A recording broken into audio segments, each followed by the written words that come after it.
that we don't really think too much about the Matchbox 20 sound. You know, ever since the first record, I think we've kind of changed it up a little bit. And like if you listen to a song like 3 a.m. and then you listen to a song like Disease, or As They Move Along, they've all kind of moved along to where we have. So for us, we just kind of go by like what do we think is a good song, and sometimes like even within one record, it sounds like a few songs that might be from different bands or from different records.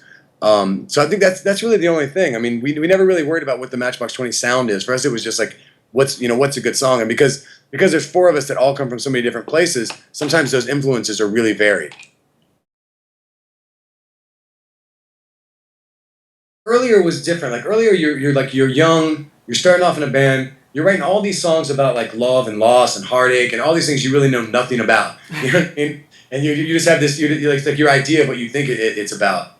And so I think as you get older, you actually have like a real life that you start having behind you, and you start writing about things that really mean more to you than just kind of like a notion of something, you know. And you stop. Like I've been married now for 14 years almost, so I stopped like going out and trying to find bad relationships that I could get into so that I could write about them when they broke up, you know. So I think, you know, those kind of things are different. Also, like now as a band, we write a lot more together. Like this record there's a lot of collaboration on this, so it's not just my point of view anymore. Now it's kind of a shared point of view. There's not one. Like it's a bunch of different stuff. Like we started working on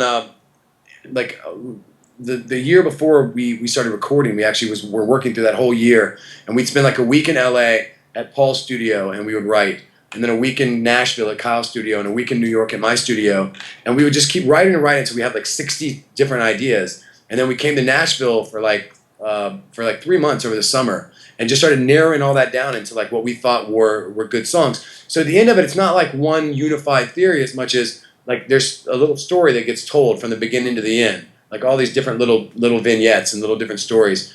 I mean, it's still like, for me, a good record, it's like it has like a song that you can dance to, and a song that makes you want to think, and a song you want to drive to, and a song you want to cry into your beer, you know, if you have a bad breakup. Like you kind of want all those little moments to be in a record, and you still imagine that, you know, there's still people out there that are listening to a record from 1 to 12, you know what I mean, like all the way through, and that's kind of the people that you make the record for. Far We've Come was a top 10 Billboard dance chart record. Original Sin was the #1. Lonely No More was the #1. Most guitar bands, they don't seem interested in club culture. Why are you?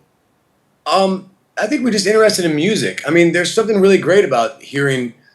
It's a partnership that we wouldn't normally get to have. Like when we get with some of these great remixers and we listen to their different versions of stuff, and it's really cool to hear different people's take on it that come from other worlds. You know, just like I think I would be just as excited to hear a country version of one of our songs, you know, or hear like you know, when I heard there was I wish I could remember their name right now, but there was a full-on punk band that did a version of Smooth that I thought was really great.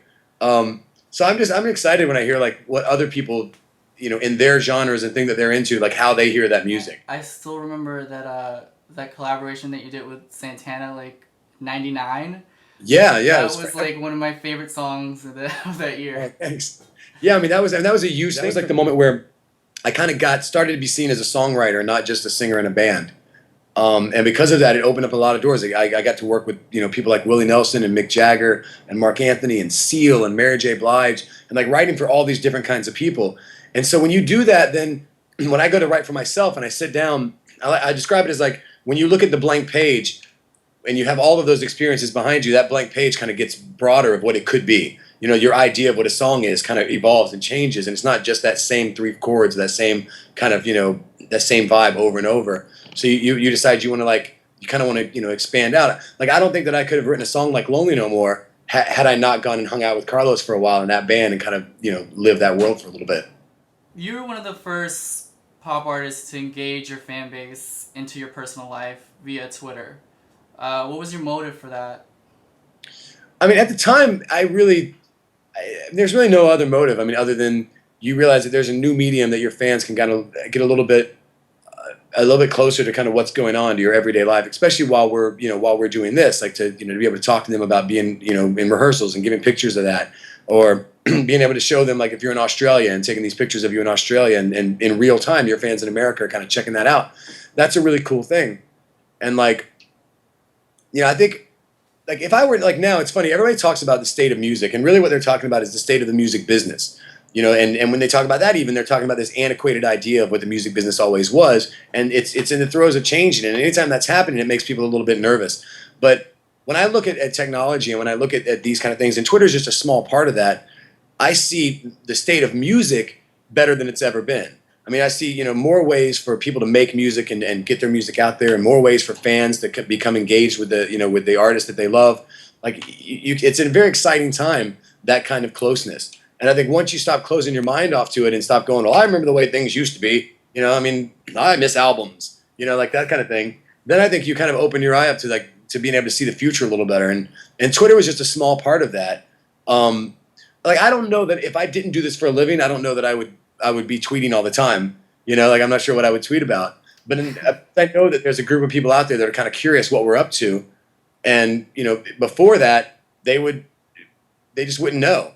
I mean, that's like before the internet, man, we just didn't know shit, Robbie. That was it. We just didn't know shit.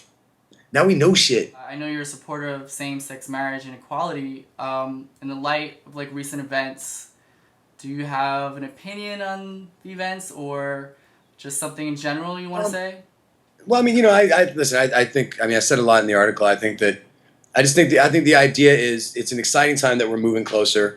It's an exciting time that to have a president that put himself out there enough to say that what he believes, even if he still put it off on states' rights. I think it was a big move for him to say that was how he feels. And I think that but until we start we still move away from the idea of separate but equal, then it's really not going to be a victory.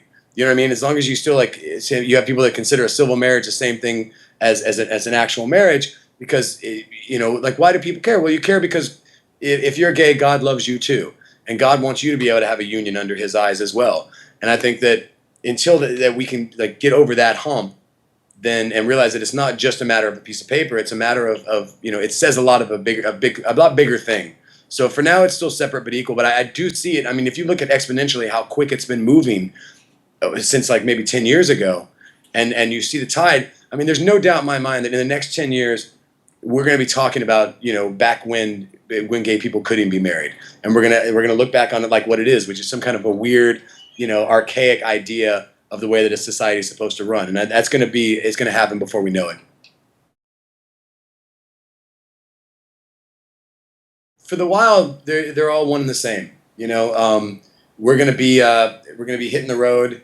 I mean, that for us, the whole thing you make a record is so you can go tour it. We're just really excited about getting out there and playing. We've been rehearsing this, and we're just ready to get out in front of fans and play music. When we came back for this record, I think the idea that we came in writing a lot of stuff together, and there's a lot more influences that we have on this record.